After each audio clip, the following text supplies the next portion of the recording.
Hello everyone, मैं दीक्षा। स्वागत है आपका आपके अपने यूट्यूब चैनल में। यूपीएससी प्रारंभिक परीक्षा के जीएस पेपर फर्स्ट को आज हम लेकर आए हैं, जिसके अंतर्गत आपको आंसर भी बताया जाएगा। साथ ही साथ में इसमें पेपर जिस तरीके के आया हुआ है उनका ट्रेंड के साथ साथ इन प्रश्नों का संक्षिप्त में विश्लेषण भी किया जाएगा, जिसमें प्रत्येक प्रश्न के साथ उसका एनालिसिस दिया जाएगा। ये अभी आपका जो पेपर सॉल्व कराया जा रहा है वह जीएस पेपर फर्स्ट का सेट सी होगा। इसके अंतर्गत आपका पहला क्वेश्चन आता है। क्वेश्चन पूछा गया है कि निम्नलिखित कथनों पर विचार कीजिए। पहला कथन कहता है कि साहिल क्षेत्र में अस्थिरता और बिगड़ती सुरक्षा स्थिति विद्यमान है, और दूसरा कथन कहता है कि हाल ही में साहिल क्षेत्र में कई देशों में सैन्य तख्तापलट या कब्जा हुआ है। तो इसके संदर्भ में आपको बताना है, ये आपका करंट का सवाल है, जिसके अंतर्गत आपका ये काफ़ी विवादित मुद्दा रहा था, तो आपको इसका आंसर बन ही गया होगा। तो इसके अंतर्गत जो आपका पहला कथन है वो भी सत्य है, दूसरा कथन है वो भी सत्य है। तो इसी के साथ ही आपका ऑप्शन ए होगा, जिसमें कथन 1 और 2 दोनों सत्य भी हैं और कथन 2 1 की व्याख्या भी कर रहा है। साहिल क्षेत्र के बारे में बात किया जाए तो साहिल क्षेत्र जो है आपका जो अफ्रीका महाद्वीप है, अफ्रीका महाद्वीप के अंतर्गत आपका यहाँ पर आपका साहिल क्षेत्र है। ये आपका कोई ऐसा मैप थोड़ा समझाने के लिए बनाया गया है कि आप इस तरीके से समझ लें कि यहाँ पर आपका ये अफ्रीका महाद्वीप के अंतर्गत ये आपका साहिल क्षेत्र आता है। इस साहिल क्षेत्र के अंतर्गत आपका सेनेगल, मॉरिटानिया, यहाँ पर बुर्किना फासो, नाइजर, चाड और सूडान, इरिट्रिया और नीचे को यहाँ पर आपके साउथ सूडान आते हैं। तो इस तरीके की ये कंट्री, मतलब कि जो साहिल क्षेत्र है यहाँ पर इतनी कंट्री आती है, इसके अंतर्गत ये स्थिति रहती है, जिसमें हाल ही में वहाँ के क्षेत्र में अस्थिरता और जो बिगड़ती सुरक्षा स्थिति भी देखने को मिली, और साथ ही साथ में वहाँ पर सैन्य तख्तापलट भी हुआ है। तो इस कारण ये सुर्खियों में बना था, और सुर्खियों में बना था तो आपका यूपीएससी में भी इससे रिलेटेड क्वेश्चन पूछा गया है, जो कि डायरेक्ट ही क्वेश्चन है, ज़्यादा इधर उधर करके क्वेश्चन नहीं पूछा गया। दूसरा क्वेश्चन आता है, आपका पूछा गया है कि निम्नलिखित कथनों पर विचार कीजिए, जिसमें पहला कथन कहता है कि भारत संयुक्त राज्य अमेरिका से सेब आयात नहीं करता है। दूसरा कथन कहता है कि भारत में विधि के अनुसार सक्षम प्राधिकारी के अनुमोदन के बिना आनुवांशिक रूप से रूपांतरित खाद्य फूड के आयात पर प्रतिषेध है। तो इसके अंतर्गत आपको बताना है कि इनमें से कौन कौन से कथन सत्य हैं। तो इसमें आपका एक तरीके से देखा जाए तो आपका पहला वाला क्वेश्चन जो है वह गलत, मतलब कथन जो है वह गलत है, दूसरा वाला सही है। तो इस पैटर्न को फॉलो करें तो आपका ऑप्शन डी होगा कि इसमें पहला कथन सही नहीं है, दूसरा कथन सही है।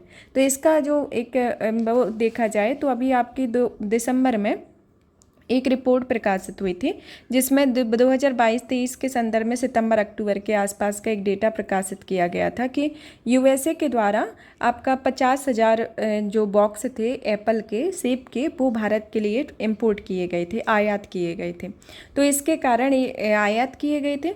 तो वो ये जो आपका आयात नहीं करता है तो आपका गलत है, क्योंकि उसमें 50,000 बॉक्स को उस टाइम पे आयात किया गया था, तो उस संदर्भ में सही है।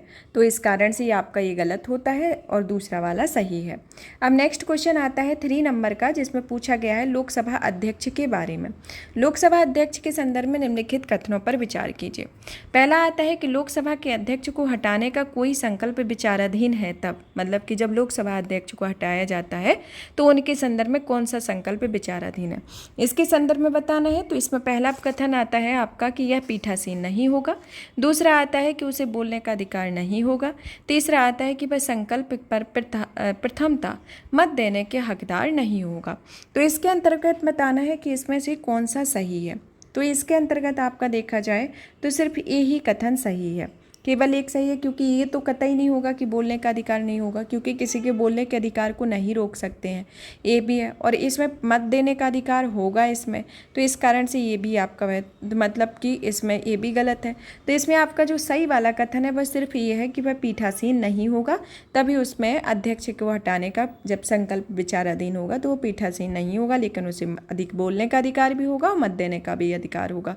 तो इसके संदर्भ में आपका ऑप्शन ए आएगा। नेक्स्ट क्वेश्चन आता है 4 नंबर का कि भारतीय संसद के संदर्भ में निम्नलिखित कथनों पर विचार कीजिए, जिसके अंतर्गत पहला कथन आता है कि लोकसभा में लंबित कोई विधेयक उसके विघटन हो जाने पर विपगत हो जाता है। दूसरा कथन आता है कि यह लोकसभा द्वारा पारित और राज्यसभा में लंबित कोई विधेयक लोकसभा के विघटन हो जाने पर विपगत होता है। तीसरा आता है इसमें कि कोई विधेयक जिसके संबंध में भारत के राष्ट्रपति ने सदनों को संयुक्त बैठक आहूत करने और अपने आशय की सूचना दे दी है, लोकसभा का विघटन हो जाने पर विपगत हो जाता है। इसके संदर्भ में जो आपके ऑप्शन दिए गए हैं उसके अंतर्गत आपको सही नहीं बताना है, लेकिन जो मैं उत्तर बताऊंगी वो आपका सही होगा।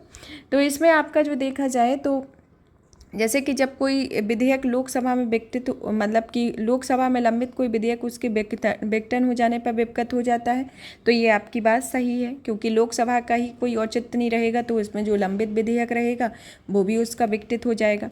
फिर लोकसभा द्वारा पारित और राज्यसभा में लंबित कोई विधेयक, क्योंकि अगर लोकसभा में पारित हो गया है और लोकसभा का विघटन हो जाए तो लोकसभा का कोई औचित्य नहीं रह गया है, तो वह राज्यसभा में लंबित विधेयक का भी विपगत हो जाएगा, यानी कि लैप्स हो जाएगा। और तीसरा, इस कारण से इसमें दिया गया है कि कोई विधेयक जिसके संबंध में भारत के राष्ट्रपति ने सदनों की संयुक्त बैठक आहूत करने के अपने आशय की सूचना दी है, तो लोकसभा का विघटन हो जाने पर विघटन हो जाने पर विपगत हो जाएगा। तो ये सिचुएशन आपकी गलत है, तो इस कारण से आपका पहला और दूसरा जो कथन है वो सत्य है, तो ऑप्शन बी होगा।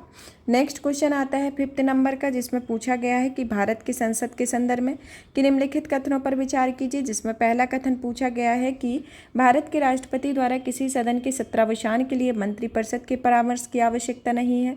दूसरा दिया गया है कि सदन का सत्रावसान सामान्यतः सदन के अनिश्चित काल के लिए स्थगित होने के पश्चात किया जाता है, किंतु भारत के राष्ट्रपति द्वारा उस सदन का सत्रावसान करने पर कोई वर्जन नहीं है जो सत्र में है। तीसरा दिया गया है कि लोकसभा का विघटन भारत के राष्ट्रपति द्वारा असाधारण परिस्थितियों को छोड़कर मंत्रिपरिषद के परामर्श में किया जाता है। तो इसके अंतर्गत आपको बताना है कि इनमें से कौन कौन से कथन सत्य हैं। तो इसमें देखा जाए जो पहला वाला कथन कहता है, तो पहले वाले कथन में देखा जाए कि भारत के राष्ट्रपति द्वारा किसी सदन के सत्रावसान के लिए मंत्रिपरिषद के परामर्श की आवश्यकता नहीं है, तो ये आपका जो मतलब कि पहला वाला जो कथन है एक तरीके से ये वाला आपका गलत है। लेकिन ये दूसरा वाला जो है वो सत्य हो, तीसरा वाला भी सत्य है कि सदन का सत्रावसान सामान्यतः सदन के अनिश्चित काल के लिए स्थगित होने के पश्चात किया जाता है, किंतु भारत के राष्ट्रपति द्वारा उस सदन का सत्रावसान करने का कोई वर्जन नहीं है जो सत्र में होगा। और लोकसभा का विघटन भारत के राष्ट्रपति द्वारा असाधारण परिस्थितियों को छोड़कर मंत्रिपरिषद के परामर्श से किया जाएगा। तो इस कारण से आपका दूसरा और तीसरा दोनों ही कथन आपके सत्य हैं, तो इसके साथ आपका ऑप्शन सी होगा। तो इसके अंतर्गत ऑप्शन सी आएगा। नेक्स्ट आता है 6 नंबर का क्वेश्चन कि निम्नलिखित कथनों पर विचार कीजिए। पहला कथन कहता है कि हाल ही में यूरोपीय संसद ने the net zero industry act को मंजूरी दी है। और दूसरा कथन दिया गया है कि यूरोपीय संघ वर्ष 2040 तक कार्बन तटस्थता या न्यूट्रलिटी प्राप्त करने का आशय रखता है और इसलिए उसका लक्ष्य उस समय तक अपनी सभी स्वच्छ प्रौद्योगिकी विकसित करना है। तो उपयुक्त कथनों में से कौन से कथन सत्य हैं, इनके अंतर्गत आपको बताना है। तो इसमें आपका जो कथन पहला वाला है वो वाला सत्य है कि यूरोपीय संसद ने the net zero industry act को मंजूरी दी है, लेकिन ये जो दूसरा वाला कथन है वो गलत है। तो इसके साथ जो आपका ऑप्शन होगा ऑप्शन सी आपका सही होगा। नेक्स्ट क्वेश्चन आता है 7 नंबर का, जिसमें पूछा गया है कि हाल ही में वेनेजुएला अपने आर्थिक संकट में तेजी से उभरने में सफल हुए और अपने लोगों को दूसरे देशों में पलायन या प्रवास करने से रोकने में सफल हुआ है। दूसरा आता है कि वेनेजुएला के पास विश्व के सबसे बड़े तेल भंडार हैं। तो इसके संदर्भ में आपको बताना है कि इनमें से कौन कौन से कथन सत्य हैं। तो इसमें आपका ऑप्शन जो होगा वह डी सत्य होगा, क्योंकि वेनेजुएला के पास विश्व के सबसे बड़ा तेल भंडार है और वेनेजुएला के पास आर्थिक संसाधनों होने के बावजूद भी कई कठिनाइयों का सामना कर रहा है। और एक तरीके से देखा जाए तो ये वर्ल्ड की फर्स्ट मोस्ट ऑयल रिजर्व वाली कंट्री है वेनेजुएला, और जो सेकंड लार्जेस्ट ऑयल रिजर्व वाली जो कंट्री है वह सऊदी अरेबिया आती है। तो इसके अंतर्गत आपका ऑप्शन डी आएगा। नेक्स्ट क्वेश्चन 8 नंबर का आता है कि डिजिटल इंडिया भूमि अभिलेख आधुनिकीकरण कार्यक्रम के संदर्भ में निम्नलिखित कथनों पर विचार कीजिए। तो डिजिटल इंडिया भूमि अभिलेख आधुनिकीकरण के संदर्भ में आपको बताना है कि कौन कौन से कथन सत्य हैं। तो इसके अंतर्गत आपका पहला कथन दिया गया है कि इस योजना को कार्यान्वित करने के लिए केंद्र सरकार 100% वित्त पोषण करती है। दूसरा कथन दिया गया है कि इस योजना के अंतर्गत भू संपत्ति या कैडस्ट्रल मानचित्र डिजिटलीकृत किए जाते हैं। तीसरा आता है कि स्थानीय भाषा में उपलब्ध अधिकार अभिलेखों को भारत के संविधान द्वारा मान्यता प्राप्त किसी भी भाषा में लिप्यंतरित करने की पहल की गई है। तो इसके अंतर्गत आपको बताना है। तो इसमें देखा जाए तो आपका ऑप्शन डी होगा। तो इसमें आपका ऑप्शन डी आएगा, जिसमें पहला दूसरा तीसरा तीनों ही कथन आपके सत्य हैं। नेक्स्ट क्वेश्चन आता है 9 नंबर का, जिसमें पूछा गया है कि प्रधानमंत्री सुरक्षित मातृत्व अभियान के संदर्भ में निम्नलिखित कथनों पर विचार कीजिए। पहला कथन कहता है कि यह योजना किसी भी सरकारी स्वास्थ्य सुविधा केंद्र में गर्भावस्था की दूसरी और तीसरी तिमाही में महिलाओं को प्रसव पूर्व चिकित्सा देखभाल सेवाओं के लिए न्यूनतम पैकेज और प्रसवोत्तर 6 महीने की स्वास्थ्य चिकित्सा देखभाल सेवा की गारंटी प्रदान करती हैं।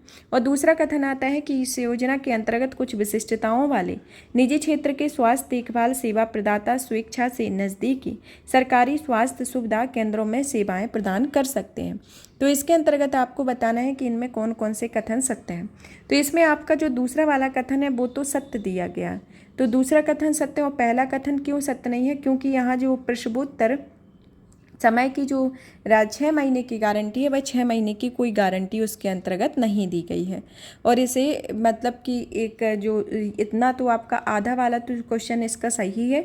जो इसका कथन दिया गया है कि यह योजना किसी भी सरकारी स्वास्थ्य सुविधा केंद्र में गर्भावस्था की दूसरी और तीसरी तिमाही को महिलाओं के प्रसव पूर्व चिकित्सा देखभाल के न्यूनतम पैकेज देती है, लेकिन ये प्रसवोत्तर 6 महीने की स्वास्थ्य चिकित्सा देखभाल सेवा की गारंटी नहीं देती है। तो इस कारण से आपका पहला वाला कथन इसमें गलत हो जाता है। तो इसके साथ ही आपका ऑप्शन बी आएगा, जिसमें दूसरा कथन सत्य है। 10वें नंबर का क्वेश्चन आता है आपका कि प्रधानमंत्री श्रम योगी मान धन यानी कि PMSYM योजना के संदर्भ में निम्नलिखित कथनों पर विचार कीजिए। पहला कथन कहता है कि इस योजना की नामांकन के लिए प्रवेश आयु वर्ग 21 से 40 वर्ष का है। दूसरा कथन कहता है कि लाभार्थी द्वारा आयु विशिष्ट अंशदान किया जाएगा। तीसरा आता है कि इस योजना के अंतर्गत प्रत्येक ग्राहक को 60 वर्ष की आयु प्राप्त करने के बाद 3000 प्रतिमाह की न्यूनतम पेंशन प्राप्त होगी। और चौथा आता है कि पारिवारिक पेंशन पति या पत्नी और अविवाहित पुत्रियों पर लागू होगी। तो इसके अंतर्गत आपको बताना है कि इसमें कौन से मतलब कि ये क्या क्या है, इसके अंतर्गत आपका उत्तर कौन सा होगा। तो इसमें देखा जाए तो आपका जो उत्तर होगा आपका दूसरा, तीसरा और इसमें ये दोनों ही आपके कथन सत्य हैं। पहले कथन के अंतर्गत बात की जाए तो यहाँ पर आपकी जो आयु सीमा है वह 21 से 40 वर्ष नहीं है, बल्कि 18 से 40 वर्ष की आयु सीमा इसमें दी गई है। और प्रधानमंत्री श्रम योगी मान धन योजना एक सरकारी योजना है और इसका उद्देश्य क्या था कि असंगठित श्रमिकों की वृद्धावस्था सुरक्षा और सामाजिक सुरक्षा इसका मेन उद्देश्य था। और इसमें पात्रता के लिए देखा जाए तो यह असंगठित श्रमिकों के लिए है और इसकी प्रवेश आयु 18 से 40 है। और इसमें मासिक आय 15,000 रुपये देती है और इसमें 3,000 रुपये प्रतिमाह की पेंशन सुनिश्चित है।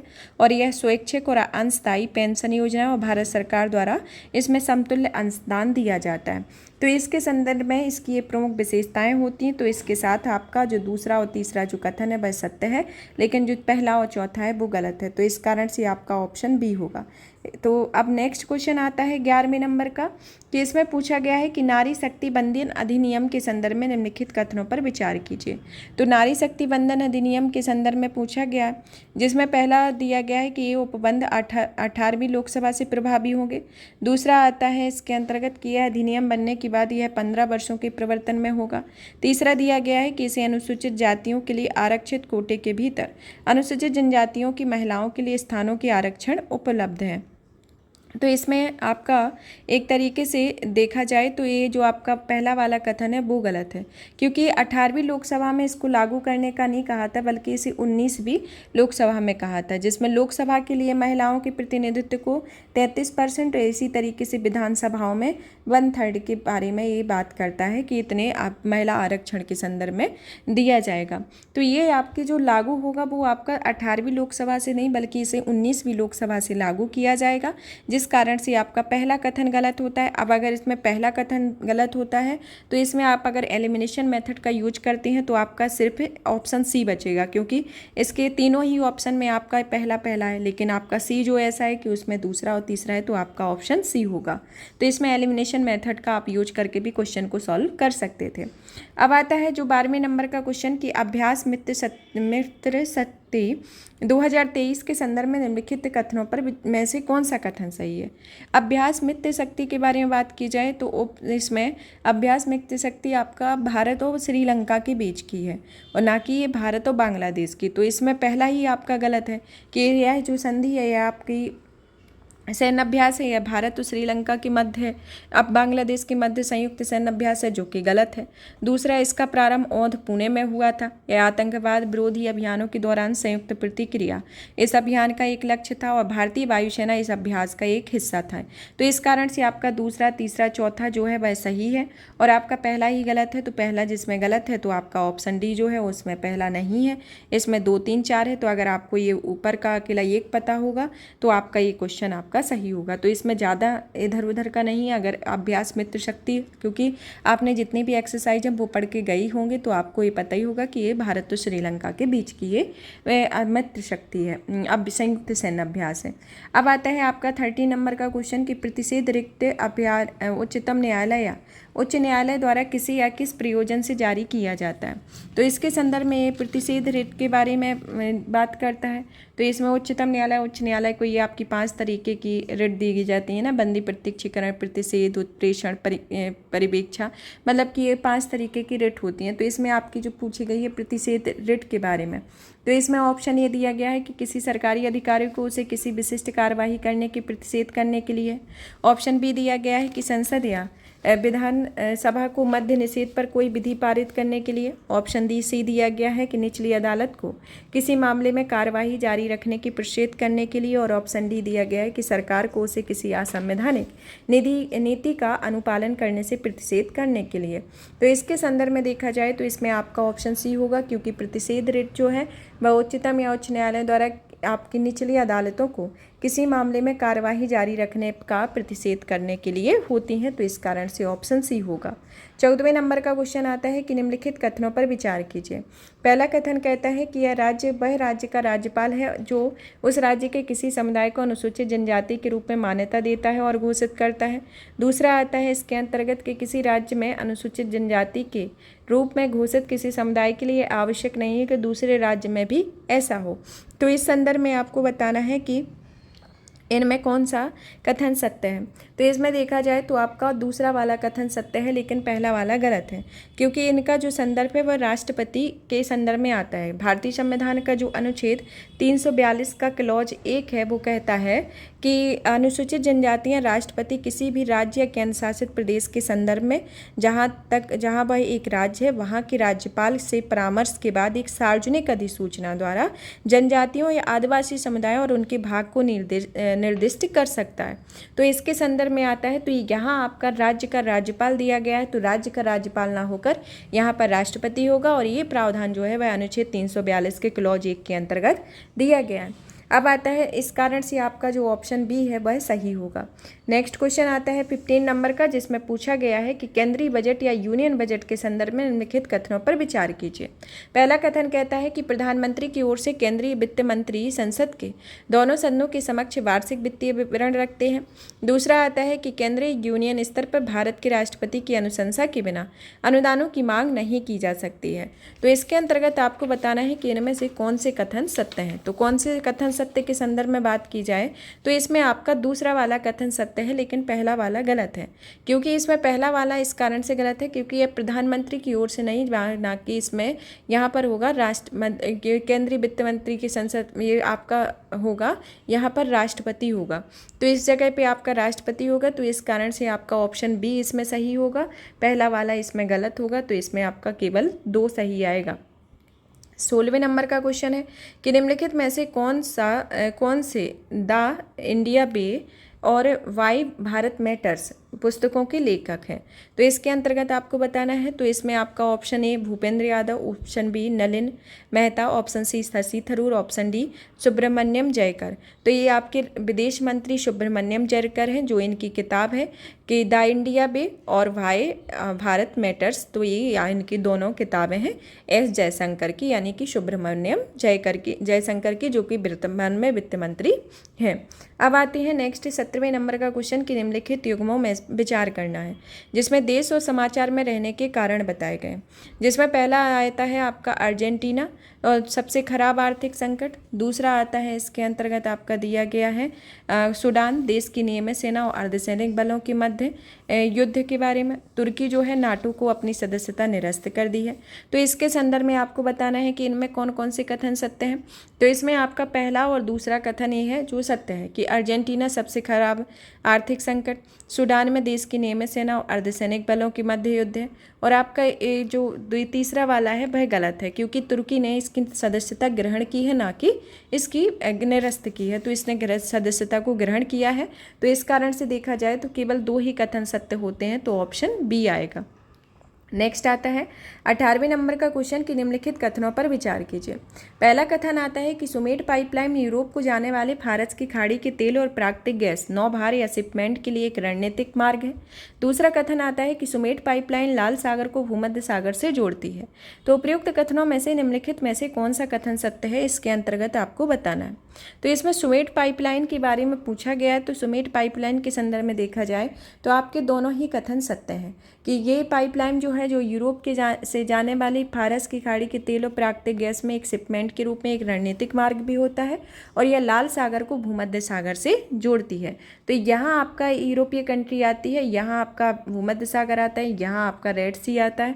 तो इस तरीके से देखा जाए तो यहाँ एक आपकी एक ज्वाइंट के तौर पर ये कार्य करती है, तो एक जोड़ती है। तो इस कारण से आपका ऑप्शन ये होगा, क्योंकि दोनों कथन सत्य भी हैं और ये दूसरा कथन पहले कथन की व्याख्या भी कर रहा है।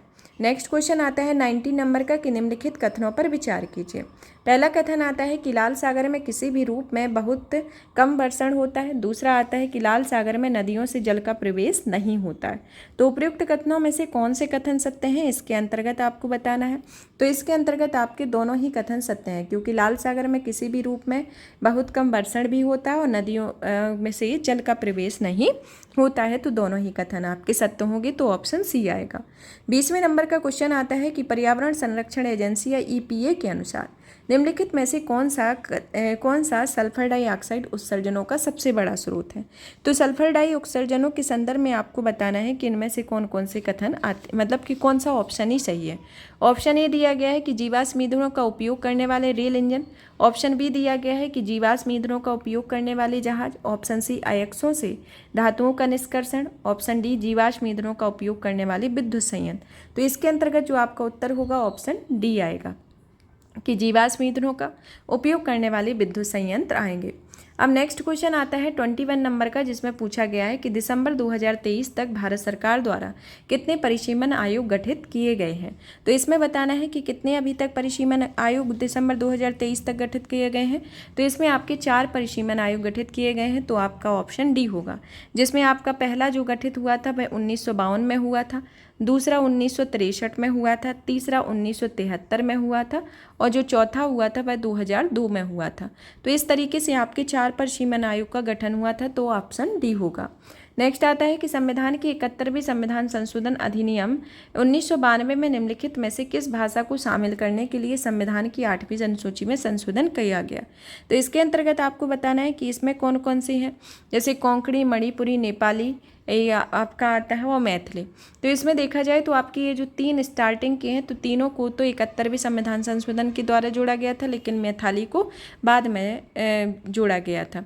तो इसके अंतर्गत देखा जाए तो आपका पहला, दूसरा, तीसरा कथन इसके अंतर्गत सत्य है। नेक्स्ट क्वेश्चन आता है 23 नंबर का, जिसमें दल और उसके नेता के बारे में दिया गया। जिसमें दल दिए गए हैं कि Bharatiya Jansangh doctor Shyama Prasad Mukherjee, socialist party C Rajagopalachari, Congress for Democracy Jagjivan Ram, और स्वतंत्र पार्टी आचार्य नरेंद्र देव। तो इसके अंतर्गत आपको बताना है कि इनमें से कौन कौन सी आपके कथन सुमेलित हैं। तो आपका पहला वाला जो भारतीय जनसंघ है वह डॉक्टर श्यामा प्रसाद मुखर्जी से सुमेलित है। स्वतंत्र पार्टी जो है वह आचार्य नरेंद्र देव से सुमेलित है। लेकिन और ये सोशलिस्ट पार्टी जो है वह जगजीवन राम से रिलेटेड है, और कांग्रेस फॉर डेमोक्रेसी जो है वह सी राजगोपालाचारी से रिलेटेड है। तो इस कारण से आपके 2 कथन इसमें सत्य हैं और 2 कथन इसमें गलत हैं। तो इसमें एक दूसरे का ये मतलब क्रॉस में है, सही है, सही इसी में उत्तर ही दिया गया है, लेकिन क्रॉस में ये वाले सही हैं और आपका पहला और चौथा डायरेक्ट ही सही है, तो ऑप्शन बी आपका आएगा। नेक्स्ट क्वेश्चन आता है 23 नंबर का कि भारत के संविधान के संदर्भ में निम्नलिखित कथनों पर विचार कीजिए। पहला कथन कहता है कि नगरपालिकाओं की शक्तियां संविधान के भाग 9 का में दी गई हैं। दूसरा कथन दिया गया है कि आपात उपबंध भारतीय संविधान के भाग 18 में दिए गए हैं। तीसरा दिया गया है कि संविधान के संशोधन से संबंधित उपबंध संविधान के भाग 20 में दिए गए हैं। तो उपयुक्त कूट में से कौन सा आपको सही कूट की पहचान करनी है और बताना है कि इनमें से कौन सा कूट सही होगा। तो इसके अंतर्गत देखा जाए तो आपके तीनों ही कथन इसमें सत्य हैं, तो ऑप्शन डी होगा। नेक्स्ट क्वेश्चन आता है कि भारत के संविधान के अनुसार निम्नलिखित में से कौन सा कथन सत्य है। ऑप्शन ए दिया गया है कि अंतर्राज्यीय व्यापार और वाणिज्य राज्य सूची के अधीन एक राज्य का विषय है। दूसरा ऑप्शन बी आता है कि अंतर्राज्यीय व्यापार प्रवासन राज्य सूची के अधीन एक राज्य विषय है। ऑप्शन सी आता है कि अंतर्राज्यीय संगरोध संघ सूची के अधीन एक संघ विषय है। ऑप्शन डी आता है कि निगम कर राज्य सूची के अधीन एक राज्य विषय कर है। तो इसके अंतर्गत आपको बताना है कि इनमें से कौन कौन से ऑप्शन आपके सही हैं। तो इसमें ऑप्शन जो है आपका है, जो आपका ऑप्शन सी सही है, क्योंकि ये आपके जो तीनों हैं वो क्यों गलत है, क्योंकि ये जो तीनों विषय दिए गए हैं वो सभी संघ सूची के विषय आते हैं, ना कि राज्य सूची के।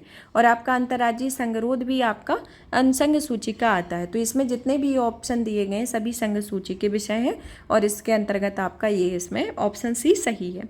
नेक्स्ट क्वेश्चन 26 नंबर का आता है कि भारत में उच्चतम न्यायालय ने निजता के अधिकार को भारत के संविधान के निम्नलिखित में से किस अनुच्छेद के अंतर्गत रखा है। तो निजता के अधिकार को किस अनुच्छेद के अंतर्गत रखा गया है, तो अनुच्छेद 21 के अंतर्गत रखा गया है, तो ऑप्शन डी होगा। नेक्स्ट क्वेश्चन आता है 27 नंबर का, जिसमें पूछा गया है सैन्य कार्य विभाग के प्रमुख के रूप में चीफ ऑफ डिफेंस स्टाफ के कर्तव्य कौन कौन से हैं, इनके बारे में क्वेश्चन है। पहला क्वेश्चन आता है कि चीफ ऑफ डिफेंस कमेटी के स्थायी सदस्य हैं। दूसरा आता है कि तीनों सेवा प्रधानों पर सैन्य कमान का प्रयोग करता है। और तीसरा आता है कि सभी तीनों सेवाओं के विषयों पर रक्षा मंत्री के प्रधान सैन्य सलाहकार होते हैं। तो इसके अंतर्गत ये आपके कुछ ऑप्शन दिए गए हैं, तो इन ऑप्शन के अंतर्गत बताना है कि इनमें से कौन कौन से ऑप्शन सही हैं। तो इसमें एक तरीके से देखा जाए तो आपका जो ऑप्शन है ए है और डी है, तो इसमें थोड़ा कॉन्फ्लिक्ट है, क्योंकि आपका जो ऑप्शन मतलब ये दूसरा वाला कथन है, तो इसमें एक कॉन्फ्लिक्ट आया हुआ था, बीच में काफ़ी चर्चा में बना हुआ था, करंट अफेयर में बना हुआ था। तो इसमें ये हो भी सकता है, नहीं भी हो सकता है। तो इसमें आपका जो उत्तर होगा वह ऑप्शन ए भी हो सकता है और ऑप्शन डी भी हो सकता है, क्योंकि ये विवादों में रहा था। जब यूपीएससी की फाइनल आंसर की आएगी तभी ये स्पष्ट होगा कि इसमें कौन सा होगा, लेकिन आपको इन दोनों को ही लेके साथ में लेके चलना है कि दोनों में से कोई हो सकता है।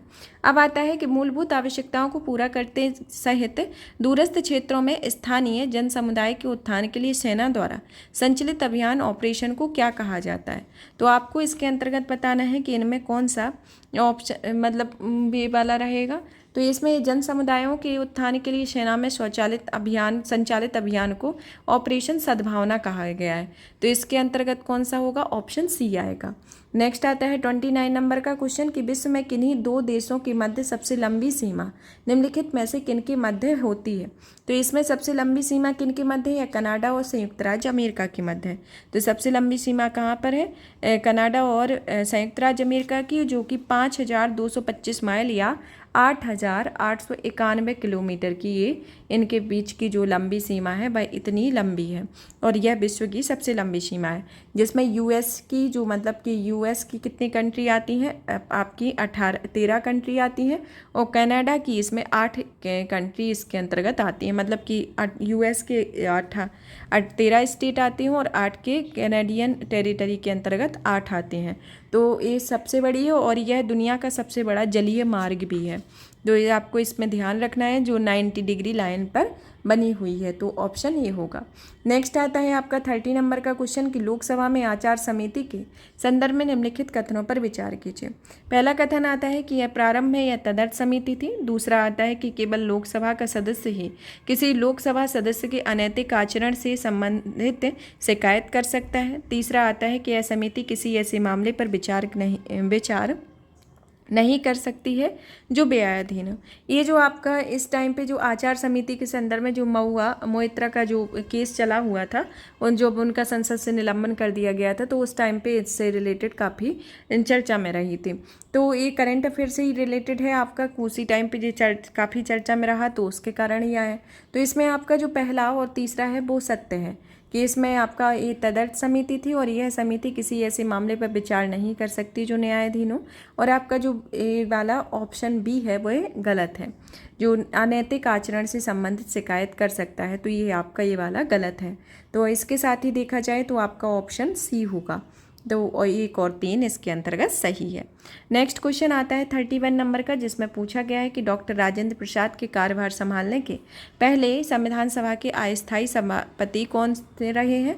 तो ये आपके कौन रहे हैं, डॉक्टर सच्चिदानंद सिन्हा, ऑप्शन डी होगा। नेक्स्ट आता है कि भारत सरकार अधिनियम 1935 के संदर्भ में निम्नलिखित कथनों पर विचार कीजिए, जिसमें पहला कथन आता है कि इसमें ब्रिटिश भारतीय प्रांतों और देसी रियासतों को मिलाकर एक अखिल भारतीय परिसंघ की स्थापना का प्रावधान किया गया। दूसरा आता है कि रक्षा और विदेश संबंधी मामलों को परिसंघीय विधानमंडल के नियंत्रण के अधीन रखा गया।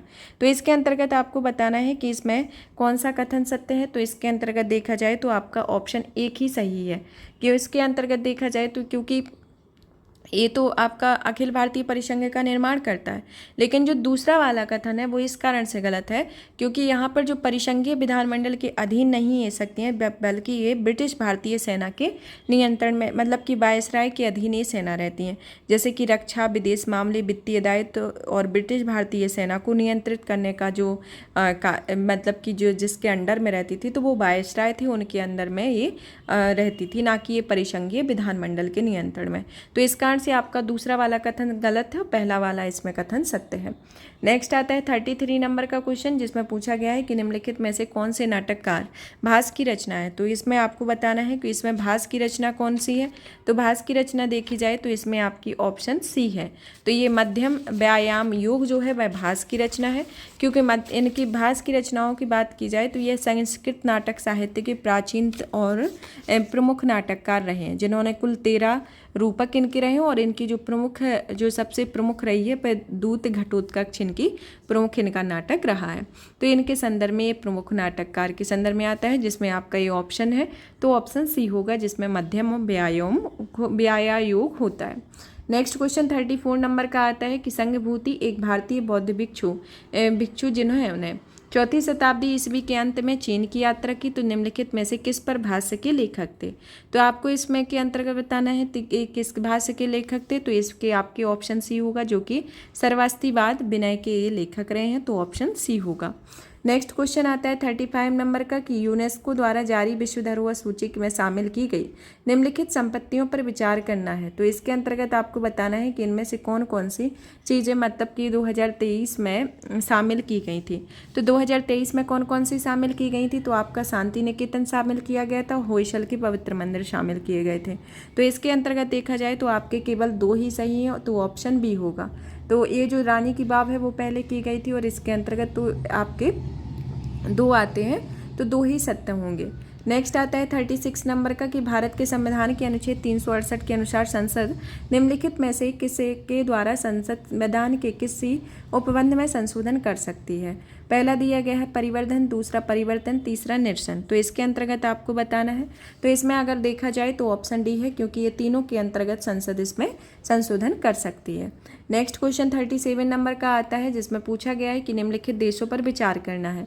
इटली, जापान, नाइजीरिया, दक्षिण कोरिया, दक्षिण अफ्रीका।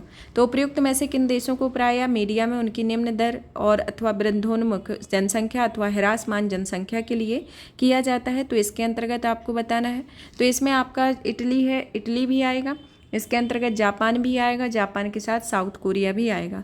तो ये आपका ऑप्शन ए होगा, जो कि आपके प्रायः मीडिया में निम्न जन्म दर और वृद्धोन्मुख जनसंख्या या हिरासमान जनसंख्या के लिए इनका उल्लेख किया गया है। तो ये 3 कंट्री हैं, कौन कौन सी, इटली, आपके जापान और दक्षिण कोरिया।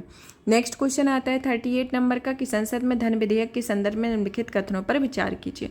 संसद में धन विधेयक के संदर्भ में आता है, जिसमें पहला कथन दिया गया है कि अनुच्छेद 109 में धन विधेयक के संदर्भ में विशेष प्रक्रिया का उल्लेख किया गया है। दूसरा कथन आता है कि धन विधेयक राज्यसभा में पुनर्स्थापित नहीं किया जाएगा। तीसरा आता है कि राज्यसभा या तो विधेयक को अनुमोदन दे सकती है या परिवर्तन के लिए सुझाव दे सकती है, किंतु इसे अस्वीकार नहीं कर सकती है। और चौथा आता है कि राज्यसभा द्वारा धन विधेयक में सुझाव दिए गए संशोधन को लोकसभा द्वारा स्वीकार करना होगा। तो इसमें आपको देखा जाए तो आपका जो चौथा है वो तो कतई नहीं होगा, क्योंकि ऐसी कोई सिचुएशन नहीं है कि राज्यसभा अगर धन विधेयक में कोई संशोधन करे तो उसके लिए स्वीकार करना होगा। तो ऑप्शन जिसमें 4 नहीं होगा तो उसके अंतर्गत आपका ये वाला तो पहले हट जाएगा। फिर आता है आपका पहला, जो दूसरा और तीसरा तीनों जो है वह तीनों ही सत्य हैं, क्योंकि आपकी धन विधेयक की जो एक तरीके से धन विधेयक के बारे में जो चर्चा की गई है वह आर्टिकल 109 के अंतर्गत है, लेकिन धन विधेयक की जो परिभाषा है वह अनुच्छेद 110 के अंतर्गत दी गई है। तो इस कारण से आपका पहला, दूसरा और तीसरा जो कथन है वह सत्य है, तो इस कारण से ऑप्शन सी होगा। नेक्स्ट क्वेश्चन 39 नंबर का आता है कि निम्नलिखित में से कौन से भारतीय सशस्त्र सेना की 3 सेवाओं में समकक्ष रैंक के में सही है। तो आपको इनके अंतर्गत बताना है कि कौन समकक्ष जिसमें थल सेना, वायुसेना और नौसेना की रैंकिंग क्रम में दी गई। तो रैंकिंग के संदर्भ में बतानी है कि कौन कौन सी रैंकिंग क्रम है।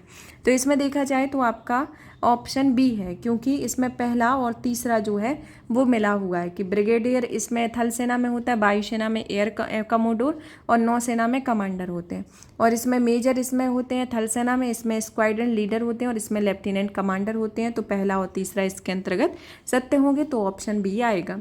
40 नंबर का क्वेश्चन आता है कि पूर्वोत्तर परिषद की स्थापना पूर्वोत्तर परिषद अधिनियम 1971 द्वारा की गई, और वर्ष 2002 में पूर्वोत्तर परिषद अधिनियम में संशोधन के बाद परिषद में निम्नलिखित में से किन किन सदस्यों को शामिल किया गया।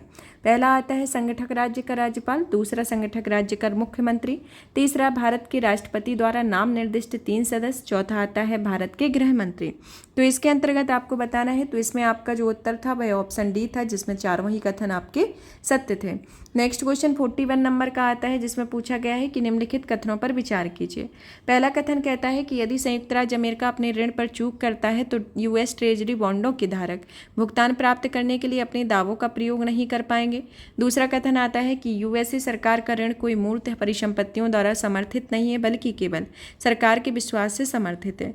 तो उपयुक्त कथनों में से कौन से कथन सत्य होंगे, इसके अंतर्गत बताना है। तो इसमें आपका जो पहला वाला कथन है वह सत्य नहीं है, दूसरा वाला कथन आपका सत्य है, तो इस कारण से ऑप्शन डी होगा। नेक्स्ट आता है 42 नंबर का कि निम्नलिखित कथनों पर विचार कीजिए।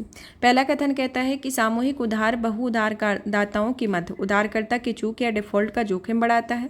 दूसरा कथन आता है कि सामूहिक ऋण एक नियत राशि, एक मुक्त निधि हो सकती है, किंतु ऋण व्यवस्था क्रेडिट लाइन नहीं हो सकती।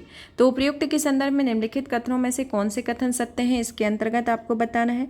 तो इसमें देखा जाए तो आपका पहला कथन तो सत्य है, लेकिन दूसरा वाला कथन गलत है, तो ऑप्शन सी होगा। नेक्स्ट आता है 43 नंबर का कि डिजिटल रुपये के संदर्भ में निम्नलिखित कथनों पर विचार करना है। कि पहला आता है कि इसे भारतीय रिजर्व बैंक द्वारा अपनी मौद्रिक नीति के अनुरूप जारी की गई राष्ट्रिक या सॉवरेन मुद्रा है। दूसरा आता है कि आरबीआई के तुलन पत्र पर देयता के रूप में दिखाई देता है। तीसरा आता है कि यह अपने डिजाइन से ही मुद्रास्फीति के विरुद्ध बीमाकृत है, और चौथा आता है कि वाणिज्यिक बैंक मुद्रा और नकदी के लिए स्वतंत्र रूप से परिवर्तनीय है। तो इसके अंतर्गत आपको बताना है कि इनमें से कौन सी बात, मतलब कौन कौन से कथन सत्य है। तो इसमें आपका पहला भी सत्य है, दूसरा भी सत्य है, चौथा भी सत्य है, लेकिन जो तीसरा वाला है वो वाला गलत है, क्योंकि ये अपने डिजाइन से ही मुद्रास्फीति के विरुद्ध बीमाकृत है, तो ये आपका कथन गलत होगा। तो इसके साथ ही आपका ऑप्शन डी आएगा, जिसमें पहला, दूसरा और चौथा कथन सत्य होगा। 44 नंबर का क्वेश्चन आता है कि प्राचीन भारत के संदर्भ में गौतम बुद्ध को सामान्यतः निम्नलिखित में से किन उपनामों के नाम से जाना जाता था। तो इनके अंतर्गत बताना है। तो इनके अंतर्गत देखा जाए तो आपके ऑप्शन, मतलब दूसरा कथन भी सत्य हो, तीसरा भी कथन सत्य है, क्योंकि शाक्य मुनि यानी कि ज्ञानी बुद्ध के नाम से जाने जाते हैं, और इनका पहली बार जो मतलब कि इसका उल्लेख जो किए गए थे, मतलब कि शाक्य मुनि पहली बार तब कहा गया था जब नेपाल में निकलेवा और रोमनीदेव जो अशोक का पिलर था वहाँ पर इनका नाम उत्कीर्ण है शाक्य मुनि के तौर पर। तो उस टाइम से इनका नाम शाक्य मुनि हो रहा।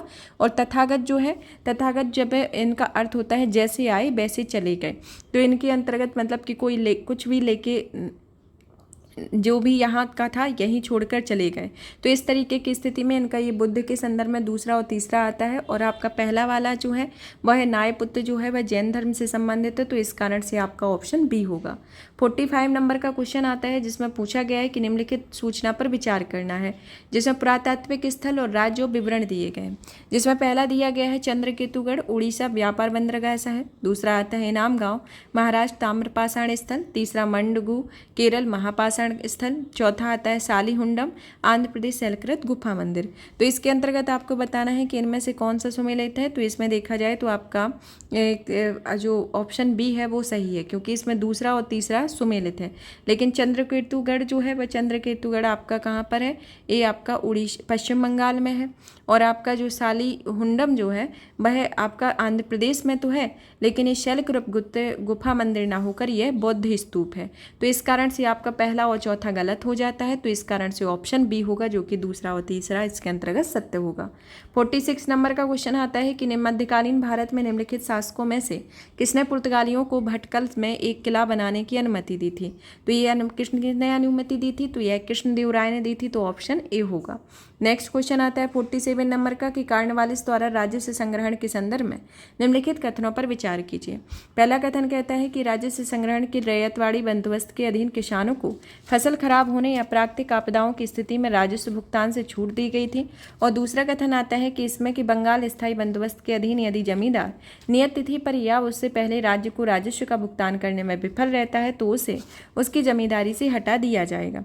तो इसके संदर्भ में आपके कथन दिए गए थे। तो इसमें आपको बताना है कि इनमें कौन कौन से कथन सत्य हैं। तो इसमें आपका पहला वाला कथन गलत है, दूसरा वाला सत्य है, क्योंकि यहाँ राजस्व से छूट नहीं दी गई थी। मतलब कि जो सूर्यास्त कानून था उसमें कोई भी इस तरीके की, मतलब सूर्यास्त कानून उसी टाइम पे आया था और इसमें किसी भी तरीके की वो कोई छूट नहीं देते थे। तो इसके कारण से आपका ऑप्शन बी होगा, क्योंकि इसमें केवल दूसरा कथन सत्य है। 48 नंबर का क्वेश्चन आता है कि निम्नलिखित कथनों पर विचार कीजिए, जिसमें पहला आता है कि उपनिषदों का कोई नीति कथा या पेरिबल नहीं है। दूसरा आता है कि उपनिषदों की रचना पुराणों से भी पहले हुई थी। तो इसके अंतर्गत बताना है कि इनमें से कौन कौन सा कथन सत्य है। तो इसमें आपका दूसरा वाला कथन सत्य है, लेकिन उपनिषदों का नीति कथा है, क्योंकि उपनिषदों का जो रचना काल है वह 3000 से 3500 ईसा पूर्व के आसपास माना जाता है।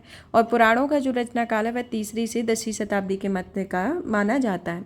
अब नेक्स्ट क्वेश्चन 49 नंबर का आता है, जिसमें पूछा गया है कि निम्नलिखित कथनों पर विचार कीजिए। पहला कथन कहता है कि भारत इंटरनेशनल ग्रेन्स काउंसिल का सदस्य है। दूसरा आता है कि चावल और गेहूं के निर्यात या आयात के लिए किसी देश को इंटरनेशनल ग्रेन्स काउंसिल का सदस्य होना आवश्यक है।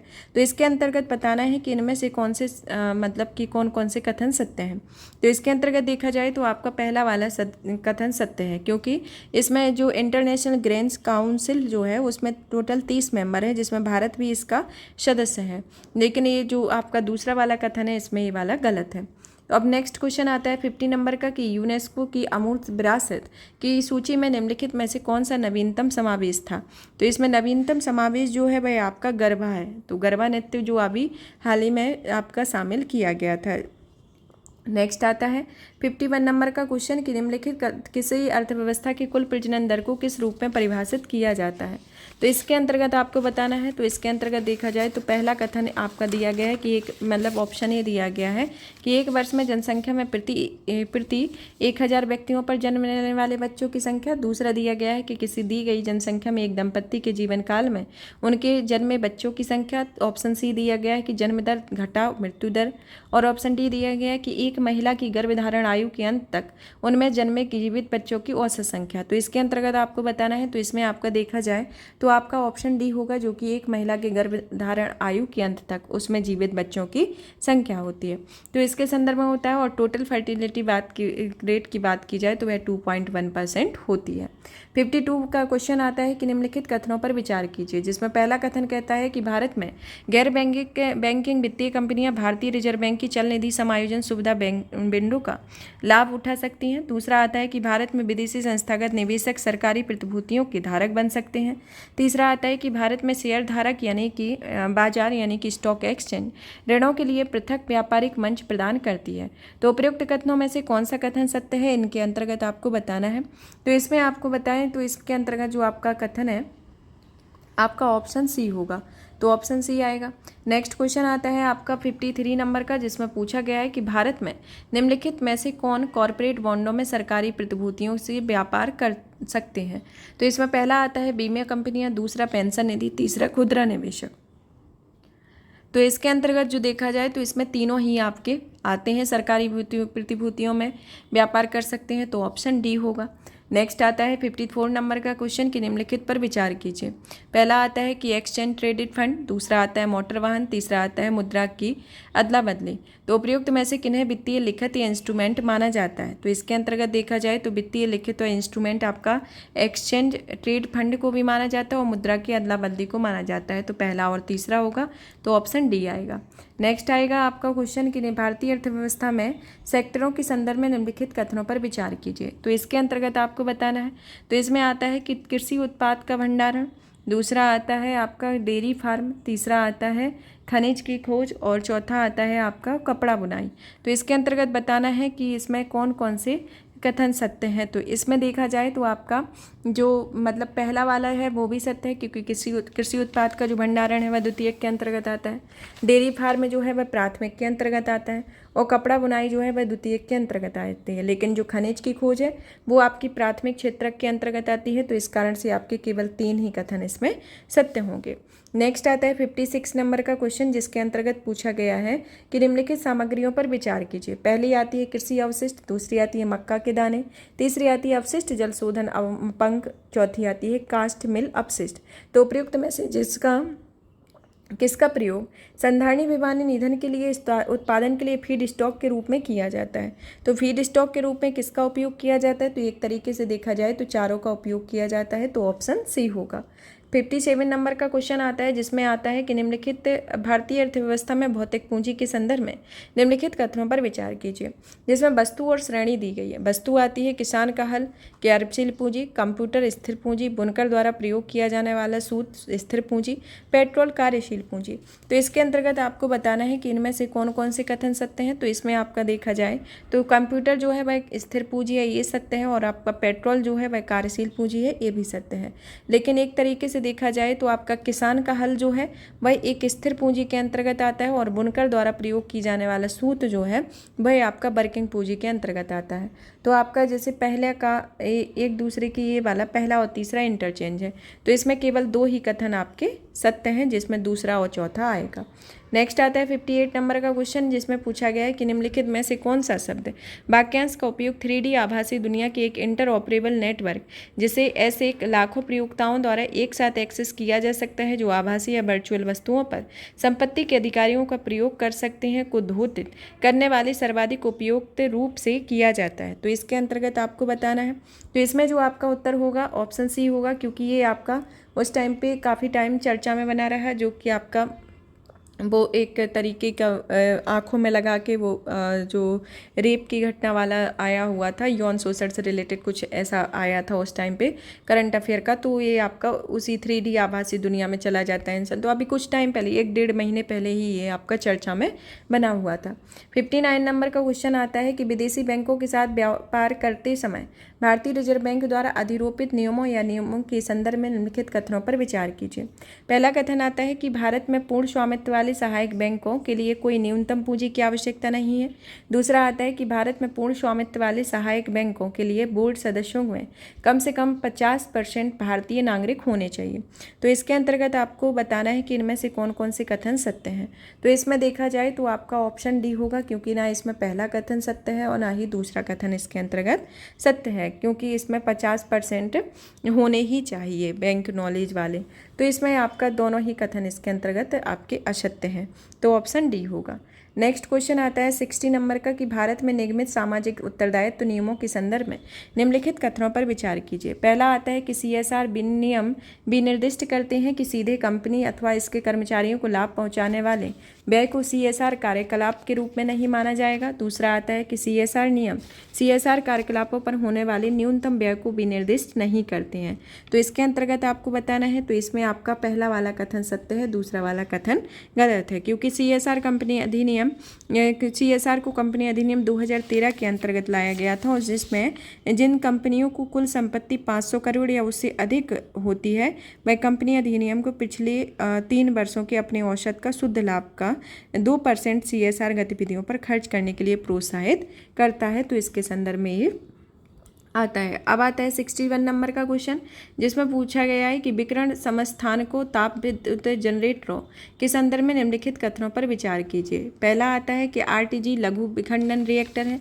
दूसरा आता है कि RTG का प्रयोग अंतरिक्ष यानों की ऑन बोर्ड प्रणालियों को विद्युत आपूर्ति करने के लिए होता है। तीसरा आता है कि आरटीजी में प्लूटोनियम 238 का उपयोग किया जा सकता है, जो शस्त्र विकास का एक उपोत्पाद है। तो उपयुक्त कथनों पर विचार कीजिए, इसके अंतर्गत आपको बताना है।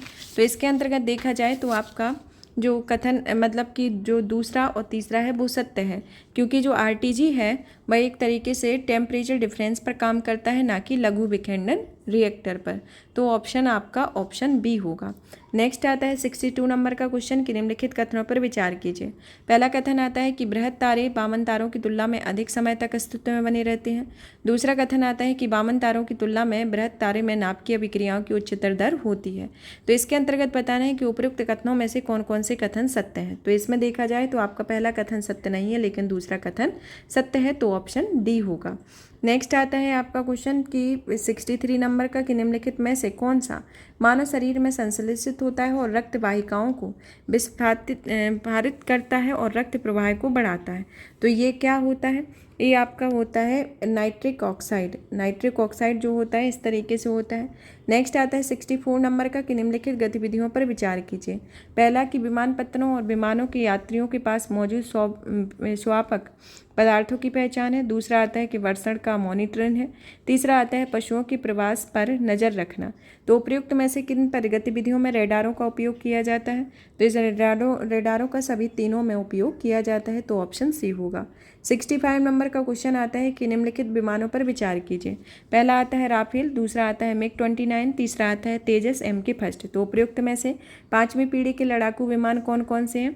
तो इसमें देखे जाए तो आपके कोई भी नहीं है, क्योंकि आपका राफेल जो है वह 4.5 जनरेशन का लड़ाकू विमान है। मिग 29 जो है वह 4 जनरेशन का है और आपका तेजस MK फर्स्ट 4.5 जनरेशन का है। तो इस तरीके से इसमें कोई भी आपका 5वीं पीढ़ी का मतलब कि 5G का नहीं है। और एक तरीके से देखा जाए तो अमेरिका, ब्रिटेन, फ्रांस और रसिया के पास 5G विमान है, और भी कुछ ऐसे देश हैं जहाँ पर 5G विमान है। तो इसमें आपका ऑप्शन डी होगा। 66 नंबर का क्वेश्चन आता है जिसमें पूछा गया है कि निम्नलिखित में से कौन में हाइड्रोजन जेलों का प्रयोग होता है। पहला आता है रोगियों में नियंत्रित औषधि डिलीवरी में। दूसरा आता है जल वातायन प्रणाली में। तीसरा आता है उद्योग स्नेहकों के वृक्षण में। तो उपयुक्त में से सही उत्तर की पहचान करनी है। तो इसके अंतर्गत देखा जाए तो आपका ऑप्शन डी होगा, जो कि तीनों के लिए हाइड्रोजेल का प्रयोग किया जाता है। नेक्स्ट आता है कि निम्नलिखित में से कौन सा हाइड्रोजन द्वारा चलित फ्यूल सेल इलेक्ट्रिक वाहनों में निकलने वाला निर्वातक नली उत्सर्जन है। तो निर्वातक नली उत्सर्जन जो है आपका ऑप्शन डी है, जो कि जलवाष्प आता है। 68 नंबर का आता है कि हाल ही में पंप्ड स्टोरेज हाइड्रो पावर शब्द का वास्तव में समुचित रूप से निम्नलिखित में से किसके संदर्भ में चर्चा की गई है। तो यह किसके संदर्भ में की गई है? यह दीर्घावधि ऊर्जा भंडारण के संदर्भ में इसकी चर्चा की गई, तो ऑप्शन सी होगा। नेक्स्ट आता है 69 का कि मेम्ब्रेन बायो रिएक्टरों की चर्चा प्रायः किस संदर्भ में की जाती है। तो इसकी चर्चा किस में की जाती है? इसकी चर्चा जो है वह अपशिष्ट जल शोधन तकनीक में की जाती है, तो ऑप्शन डी होगा। 70 नंबर का क्वेश्चन आता है कि भारतीय अर्थव्यवस्था के संदर्भ में संपार्श्विकृत उधार लेन देन संबंधी दायित्व निम्नलिखित में से किसके लिखित या इंस्ट्रूमेंट होते हैं। तो ये किसके लिखित इंस्ट्रूमेंट होते हैं? मुद्रा बाजार के होते हैं। 71 नंबर का क्वेश्चन आता है कि जीव या सिकाडा या साइकेडा या मंडूक फूडक फ्रॉग होपर और ताल बिसरपी फॉर्ड स्केटर क्या होते हैं। तो ये क्या है? ये आपके कीट होते हैं, तो ऑप्शन सी होगा। नेक्स्ट आता है कि निम्नलिखित कथनों पर विचार कीजिए। पहला कथन कहता है कि बाजार में मिलने वाले अनेक च्युइंगम गम पर्यावरणीय प्रदूषण का स्रोत माने जाते हैं। और दूसरा आता है कि अनेक च्युइंगम गमों में गोंद गम बेस के रूप में प्लास्टिक होता है। तो इसके अंतर्गत आपको बताना है कि इनमें से कौन सा कथन सत्य है। तो इसमें आपके दोनों ही कथन सत्य हैं, और जिसमें दूसरा कथन पहले कथन की व्याख्या भी कर रहा है, तो ऑप्शन ए होगा। नेक्स्ट आता है 73 नंबर का क्वेश्चन जिसमें निम्नलिखित युग्मों पर विचार कीजिए। इसके अंतर्गत पहला, इसमें देश और उसमें प्राकृतिक आवास में पाए जाने वाले जंतु दिए गए, जिसमें ब्राज़ील जो है ब्राज़ील दिया गया है, ब्राज़ील इंड्री से, इंडोनेशिया एल्क से, मेडागास्कर बोनोबे से। तो इसमें देखा जाए तो ये तीनों ही सुमेलित नहीं है, तो इसमें ऑप्शन डी होगा, क्योंकि जो इंड्री है वह इंड्री मेडागास्कर का है। इल्क जो है वह आपका नॉर्थ अमेरिका एंड जो हाई माउंटेन होते हैं सेंट्रल एशिया का वहाँ पर है। और जो आपका बोनोबो है वह डेमोक्रेटिक रिपब्लिक ऑफ कॉन्गो में है, तो इस कारण से आपके तीनों ही नहीं होंगे। नेक्स्ट आता है 74 नंबर का क्वेश्चन जिसमें पूछा गया है कि विश्व शौचालय संगठन यानी कि वर्ल्ड टॉयलेट ऑर्गेनाइजेशन के संबंध में निम्नलिखित कथनों पर विचार कीजिए। पहला कथन आता है इसके अंतर्गत कि यह संयुक्त राष्ट्र एजेंसियों में से एक है। दूसरा आता है कि इसे वैश्विक स्वच्छता संकट के समाधान पर कार्यवाही हेतु प्रेरित करने के लिए विश्व शौचालय शिखर सम्मेलन, विश्व शौचालय दिवस और विश्व शौचालय कॉलेज इस संगठन की पहल है।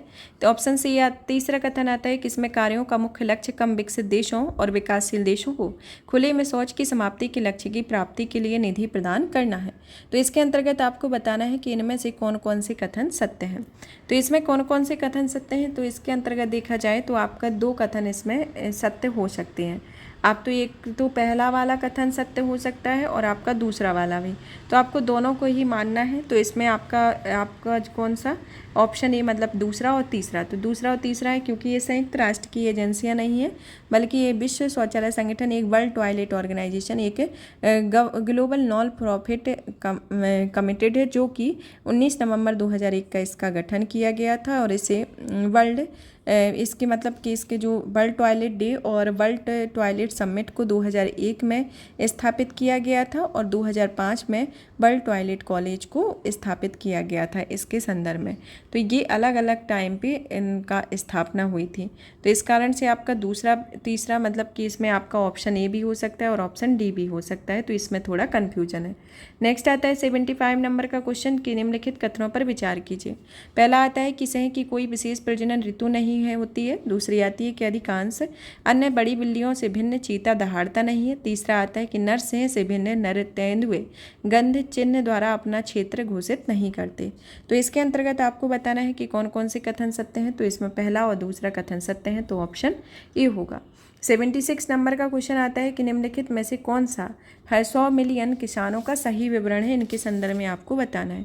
तो इसमें आपका जो 100 मिलियन किसान के संदर्भ में ऑप्शन ए जो है वह सत्य है कि इसमें यह नेट जीरो कार्बन प्रति सकारात्मक खाद्य और जल प्रणालियों की ओर संक्रमण को तेज करने के लिए एक मंच है जिसका लक्ष्य किसानों के पुनरुत्थानशीलता में वृद्धि करना होता है। और ये 100 मिलियन फार्मर्स का जो इनिशिएटिव है इसे वर्ल्ड इकोनॉमिक फोरम के द्वारा शुरू किया गया था, तो इसके अंतर्गत आता है, तो ऑप्शन ए होगा।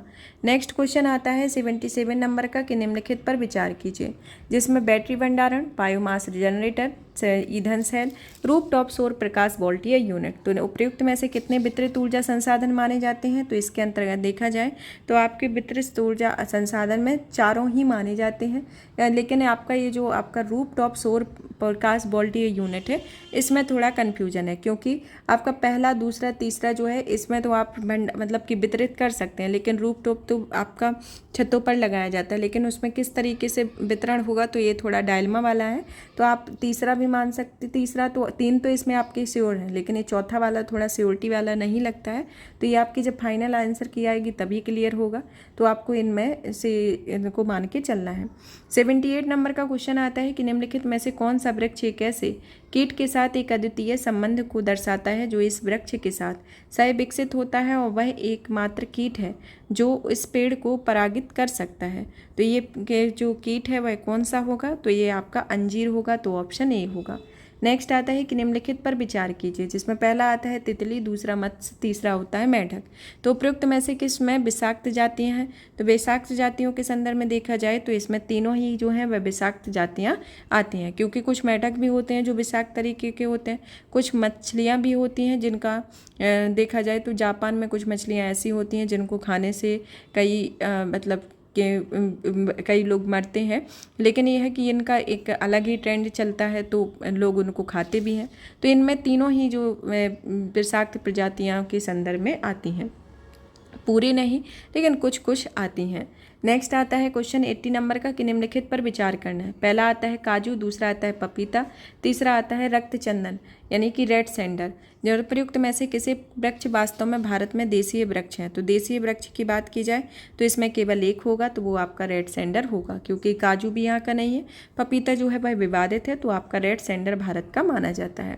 नेक्स्ट आता है क्वेश्चन 81 नंबर का कि निम्नलिखित में से विमानपत्तनों पर विचार करना है। पहली आती है डोनी पोलो विमानपत्तन, दूसरी आती है कुशीनगर अंतर्राष्ट्रीय विमानपत्तन, तीसरी आती है विजयवाड़ा अंतर्राष्ट्रीय विमानपत्तन। तो इसमें आपको बताना है कि कि कौन ग्रीनफील्ड परियोजनाओं के तहत इनका निर्माण किया गया है, तो आपकी दो जो है, एक डोनी पोलो विमानपत्तन, कुशीनगर अंतर्राष्ट्रीय विमानपत्तन, तो ऑप्शन ए होगा। नेक्स्ट आती है 82 नंबर का कि जलवाष्प के संदर्भ में निम्नलिखित कथनों में से कौन सा कथन सही है। पहला आता है कि यह एक गैस है जिसकी मात्रा ऊंचाई के साथ घटती है। दूसरा आता है कि ध्रुवों पर इसका प्रतिशत अधिकतम होता है।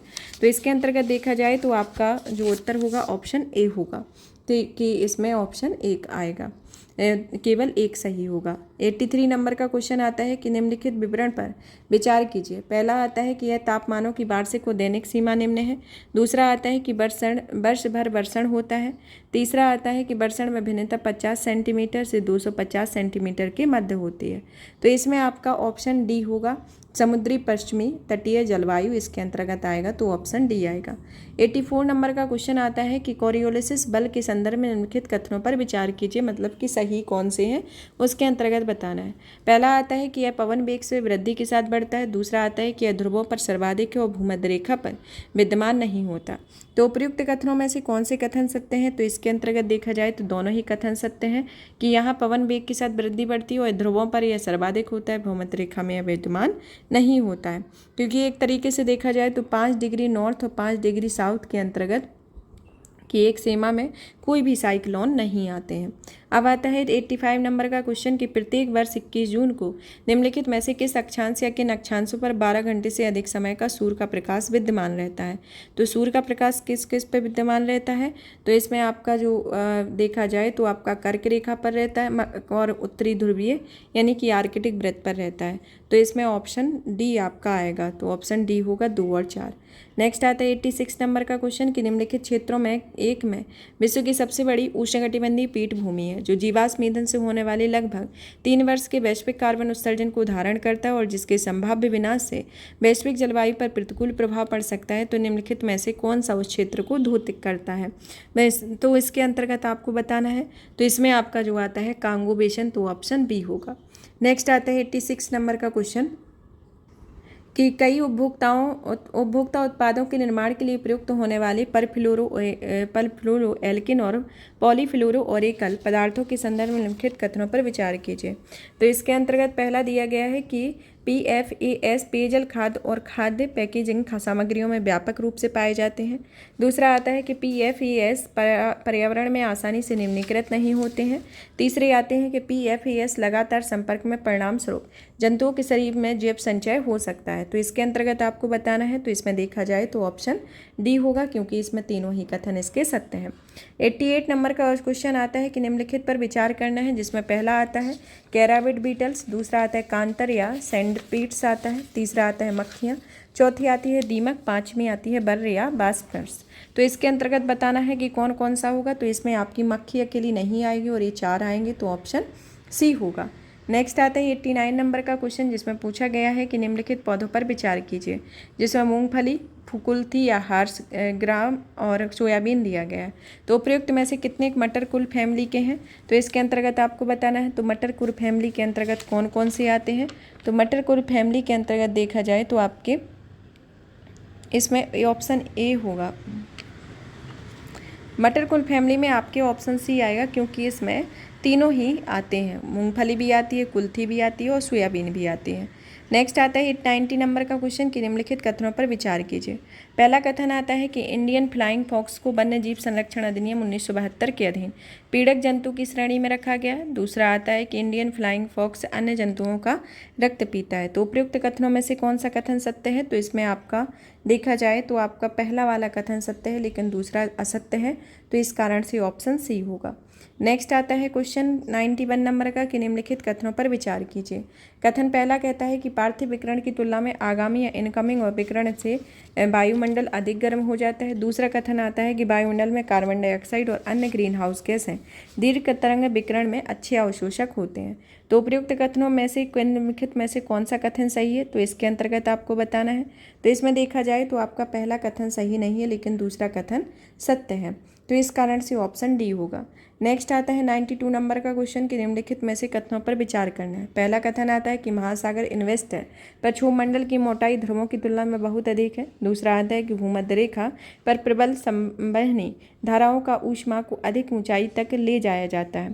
तो इसके अंतर्गत आपको बताना है। तो इसमें कथन 1 और 2 दोनों सही हो, कथन 2 और 1 की सही व्याख्या करता है, तो ऑप्शन ए होगा। 93 नंबर का क्वेश्चन आता है जिसमें पूछा गया है कि निम्नलिखित पर विचार करना है। पहला आता है ज्वल खंडास्मी यानी कि पायरोक्लास्टी मलबा, दूसरा राख और धूल, तीसरा नाइट्रोजन यौगिक, चौथा सल्फर यौगिक। तो उपयुक्त में से कितने ज्वालामुखी उद्गारों के उत्पाद हुए? तो इसके अंतर्गत देखा जाए तो एक ही अकेला इसका उत्पाद है, तो केवल एक होगा। 94 नंबर का क्वेश्चन आता है जिसमें इसमें 93 में सभी चारों होंगे, तो इसका ऑप्शन डी होगा, इसमें चारों ही आएंगे। नेक्स्ट आता है 94 नंबर का क्वेश्चन कि जनवरी माह में समतापी रेखा मानचित्रों में से प्राप्त कौन सा निष्कर्ष सही है। पहला आता है कि समताप रेखाएं महासागर के ऊपर उत्तर की ओर और महाद्वीप के ऊपर दक्षिण की ओर विचलित हो जाती हैं। दूसरा आता है कि शीत महासागरीय धाराओं गल्फ स्ट्रीम और उत्तरी अटलांटिक अपवाह की उपस्थिति उत्तरी अटलांटिक महासागर को शीतल बनाती है और समताप रेखाएं उत्तर की ओर मुड़ जाती हैं। तो इसके अंतर्गत आपको बताना है कि इनमें से देखा जाए तो केवल एक ही कथन आपका सत्य है, दूसरा वाला कथन सत्य नहीं है। नेक्स्ट आता है आपका क्वेश्चन 95 नंबर का कि निम्नलिखित में से कौन से देश विश्व के 2 सबसे बड़े कोको उत्पादक देश के रूप में विख्यात हैं। तो इसके अंतर्गत ऑप्शन बी है, जिसमें सी है, जिसमें कोटे दी आइवर और घाना आता है। 96 नंबर का क्वेश्चन आता है कि पश्चिम से पूर्व की ओर प्रयागराज के अनुप्रवाह में गंगा में मिलने वाली हिमालय की नदियों के संदर्भ में आपको सही क्रम बताना है। तो इसके अंतर्गत सही क्रम जो है वह आपका ऑप्शन बी है, क्योंकि यहाँ पर गोमती, घाघरा, गंडक और कोशी का एक क्रम होता है जो कि पश्चिम से पूर्व की ओर एक तरीके से बना हुआ है। 97 नंबर का क्वेश्चन आता है जिसमें कथन 1 और 2 को दिया गया है, जिसमें कथन 1 कहता है कि चट्टानों के अपक्षय के कारणों में से एक कारण वर्षा है। दूसरा आता है कि वर्षा जल में घोल के रूप में कार्बन डाइऑक्साइड विद्यमान रहती है और तीसरा कथन आता है कि वर्षा जल में वायुमंडलीय ऑक्सीजन विद्यमान होता है। तो इसके अंतर्गत आपको बताना है कि इनमें से कौन सा कथन सत्य है। तो कौन सा कथन के सत्य में देखा जाए तो ऑप्शन ए सही है, जिसमें कथन दूसरा भी सत्य है, तीसरा भी सत्य है और कथन 1 दोनों की व्याख्या कर रहा है। ये आपका एकदम डिफरेंट क्वेश्चन पूछा गया है। जिस तरीके का आपका ट्रेंड आया हुआ है इसमें ये आपके 3 कथन का एकदम डिफरेंट क्वेश्चन है, तो ऑप्शन ए इसका उत्तर होगा। 98 नंबर का क्वेश्चन आता है कि निम्नलिखित देशों पर विचार कीजिए, जिसमें फिनलैंड, जर्मनी, नॉर्वे, रूस दिए गए हैं। तो उपयुक्त में से कितने देशों की सीमा उत्तरी समुद्र के साथ लगती है। तो इसमें आपके 2 देश हैं जिनकी सीमा नॉर्थ सी के साथ लगती है। तो नॉर्थ सी से लगने वाले देश आते हैं आपके, एक तरीके से देखा जाए तो यहाँ आपका आता है नॉर्वे, नॉर्वे के बाद यहाँ आता है आपका स्वीडन आता है, यहाँ डेनमार्क आता है, यहाँ नीदरलैंड आता है, यहाँ बेल्जियम आता है और यहाँ पर आपका यूके आता है। तो इस तरीके से ये नॉर्थ सी के सराउंडेड कंट्री होती हैं।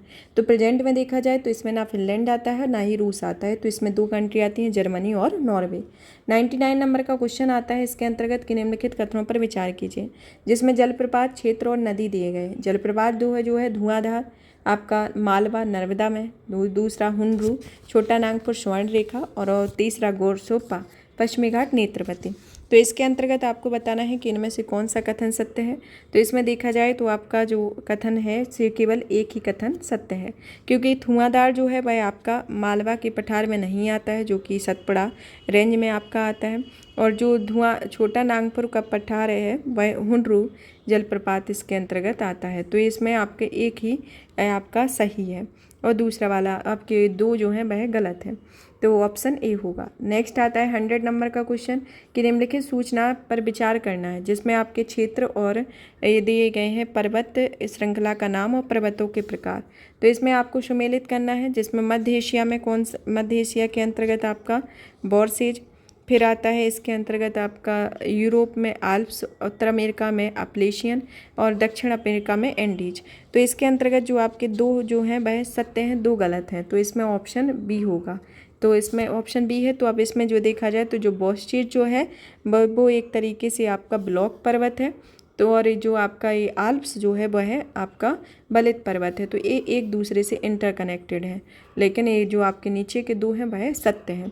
तो यहाँ पर ये जो प्रश्नों की श्रृंखला है वो फिनिश होती है आपकी जिस तरीके का प्रत्येक क्वेश्चन के बारे में एनालिसिस कराया गया है, आपका कुछ टाइम बाद सब्जेक्ट वाइज भी प्रत्येक एनालिसिस दिया जाएगा, जिसमें आपके सब्जेक्ट वाइज दिए जाएंगे प्रश्नों को।